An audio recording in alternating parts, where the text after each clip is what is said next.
উত্তরের জেলা গাইবান্ধায় কৃষকদের আয়ের প্রধান উৎস ধান। সরকারি হিসাব মতে চলতি মৌসুমে জেলায় 1,29,000 20 হেক্টর জমিতে বোরো আবাদ হয়েছে। এবার ফলন নিয়ে দুশ্চিন্তায় চাষিরা জানান, পোকামাকড়ের আক্রমণ ছাড়াও বিভিন্ন রোগে আক্রান্ত হয়েছে কষ্টের ফসল। কীট ও ছত্রাকনাশক প্রয়োগ করেও মেলেনি সমাধান। নামি দামি কোম্পানির মোড়কে নিম্নমানের বীজ ও ওষুধ বাজারে ছড়িয়ে দিচ্ছে অসাধু চক্র, এমনটাই অভিযোগ তাদের। এতে প্রতি বছর খরচ বাড়লেও হচ্ছে না কাঙ্ক্ষিত উৎপাদন। মাজরা ধরে, তারপরে ফিরে যে ফরুন পোকাটা ধরে, বিভিন্ন ধরনের ওষুধ দেয়, এলে ওষুধে কোনো কাজ করে না। কত 2 ট্রাম থেকে মৃত্যুকেও কাজ করে না। প্যাকেটে কি এখন ওষুধে তো ঠকতেছি, আবার বীজে তো ঠকতেছি, আবার যে ধান মনে করে যে বায়ু হওয়ার আগে আগে মনে নষ্ট হয়ে গেছে।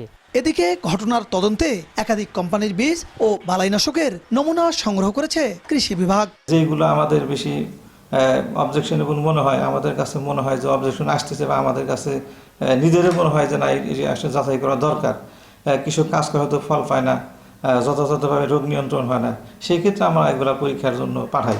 চলতি বড় মৌসুমে গাইবান্ধায় প্রায় 8.5 লাখ মেট্রিক টন ধান উৎপাদনের লক্ষ্যমাত্রা নির্ধারণ করা হয়েছে। বিপ্লব ইসলাম, সময় সংবাদ, গাইবান্ধা।